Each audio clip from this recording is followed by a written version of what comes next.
Is it Jesus or Yeshua?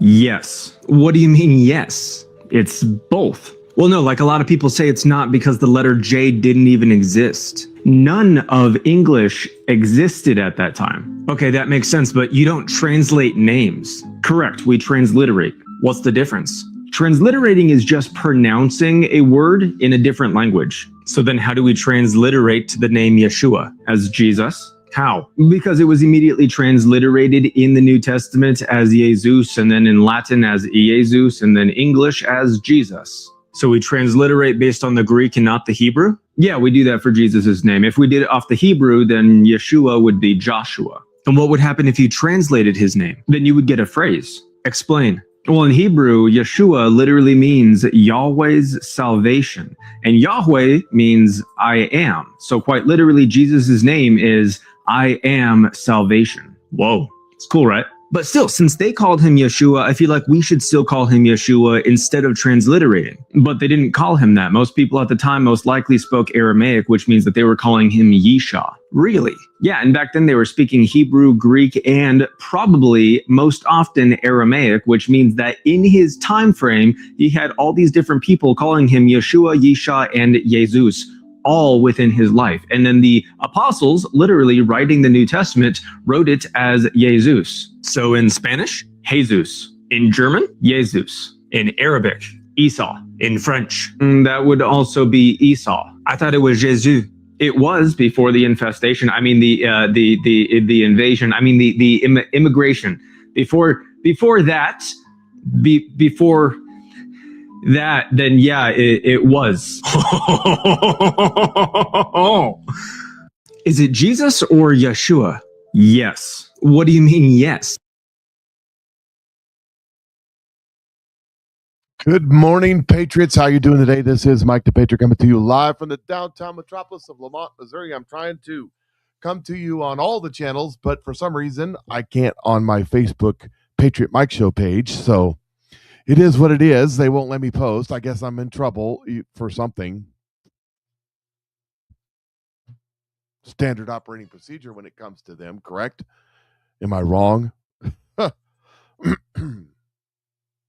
And that was the names of Jesus. You know, we were singing that Yeshua song, you know, the one about his names will manifest. It's a beautiful song. At rehearsal one day, I wasn't singing, I was playing the drums. And the Lord spoke to me and said, you know, they're complaining about my name. I just wish they would call one of them. Call on one of them. I posted a picture of my Bible on Facebook this morning and said, this is what a Bible looks like. Or I said, can you tell when someone reads their Bible daily? And I said, there will be signs, because my Bible was a little bit in the rough condition, if you know what I mean. Just a little bit in the my wife gave me that Bible shortly after we got married. It was a Christmas or a birthday present. I don't remember which. But she gave me that Bible short. So we will be married 20 years in October. So I've had that Bible for quite a while, and I've plumb wore it out. That's how you know. That's how you do it. Let's see if I can get this to pop up onto the screen. Yeah, there it is. There's a picture of it right there. I can't believe you let your Bible get into that condition. I was just talking with someone yesterday about that.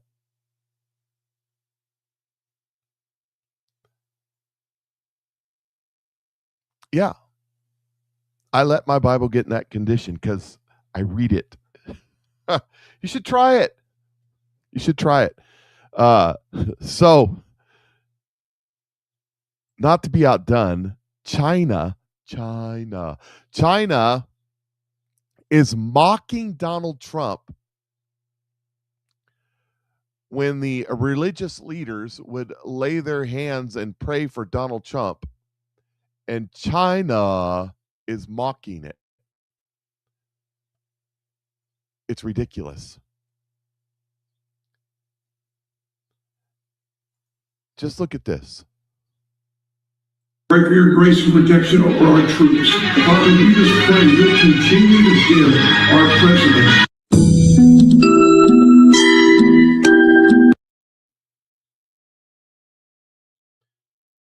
Let me tell you something, China. Don't mock our God, because very, very soon the world will say, they will proclaim in the media, they'll proclaim on the TikTok, they will proclaim on the YouTubes and on the Facebooks and on the Instagrams that there is a God in Israel and a God in the United States of America. We're going to find out. You guys are effing around, and you're going to find out. This is the day that the Lord has made, and I will rejoice and be glad in it. And the word of the day given to us by Marine in the Woods, and I saw it somewhere. I saw it pop up. I did. There it is right there. Is John 5:17 through 30. That's John 5:17 through 30. Make sure you crack open the Bible and see what God has for you today. You know, like if you crack it open every day, pretty soon it will look like mine. Somebody commented on the that post that I made on Facebook and said that they use their highlighter, and I need to start doing that more consistently too. In fact, I went out and bought some highlighters. And the reason that I need to do that more consistently is because I read a story about a guy who inherited his grandpa's Bible, and he started reading and studying that Bible.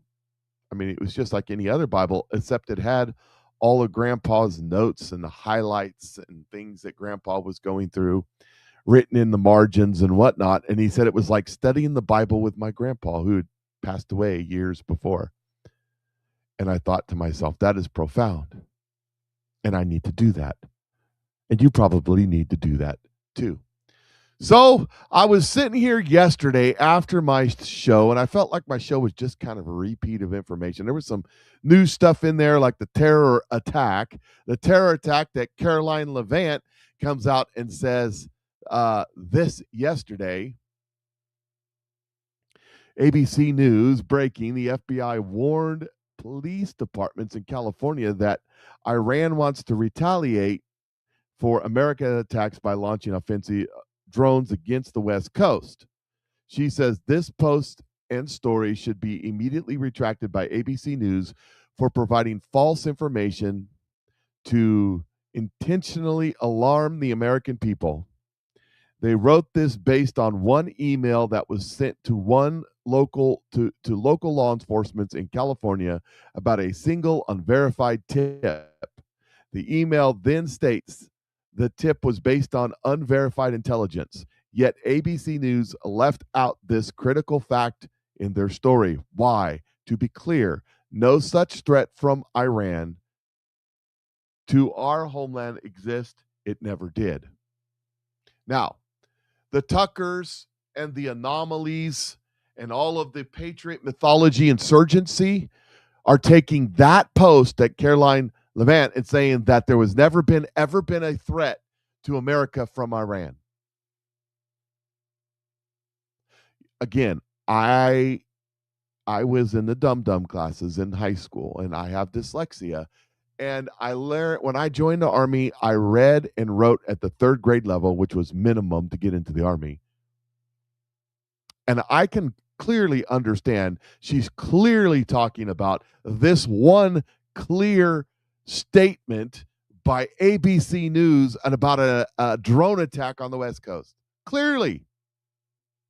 The problem also that I have, and mind you, I love Caroline Levant as a press secretary. I love Donald Trump. I love the administration. I love all things going on. I have to ask questions, though. I have questions. I have questions that need to be questioned, because there's more to the story on these drones, and we're just going to cover that here real quick, if I can get to it, because other things have come to light since the drones, since that story, since the White House pushed back on that story.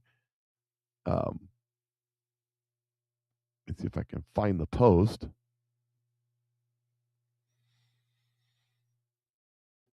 All right.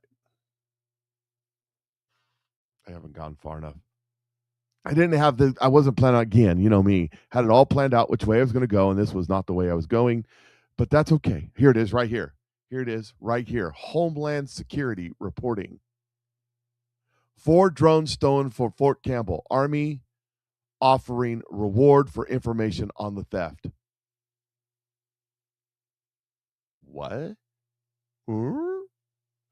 Also from Homeland Security. Now, this isn't ABC. This isn't the FBI. This is Homeland Security.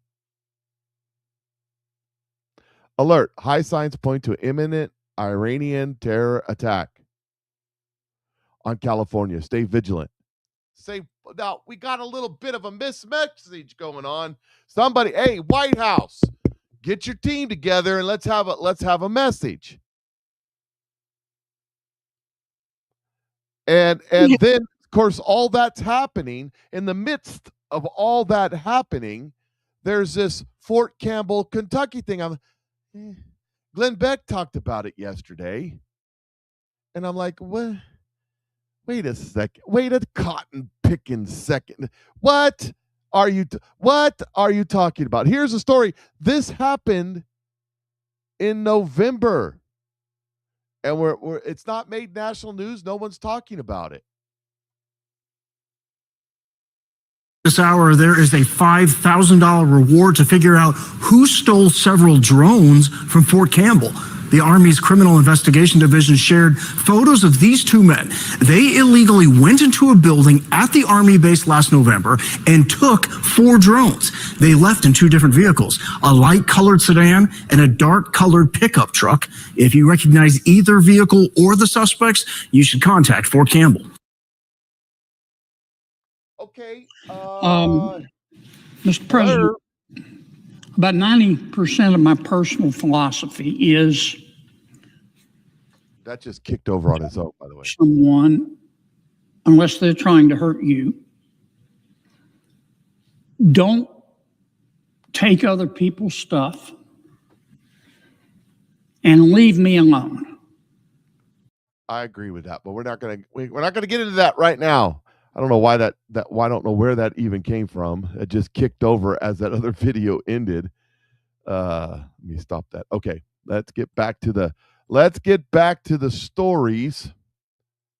So we got this weird report yesterday from ABC that there could be possible some sort of terrorist attacks. Now let me just say this. I kind of thought that the attack from a ship off the coast was kind of far-fetched, because we would detect that. And it wouldn't, I mean, what really bothers me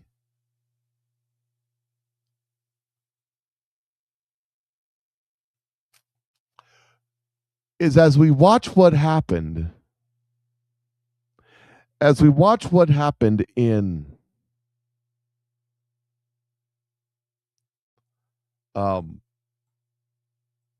Russia, when Ukraine, I'm trying to set something up and talk at the same time, and I just can't do it. When Ukraine attacked Russia with those containers, ship containers full of drones, they went and set up outside of a major Russian military base, and the drones suicided into their aircraft and destroyed a third of their strategic bomber fleet. It would be like setting up outside of the base near me where they keep the B-2s and taking out a third of the B-2s. That's the equivalent of the attack that was on Russia. It was a low-cost attack that was very, very successful. And how do you, I mean, literally the drones were in the air for about 3 minutes. How do you defend against something like that? Well, now, not to get into things, I've talked to a couple of people who haven't told me anything, but I have bounced ideas off of them, and they said that they were plausible.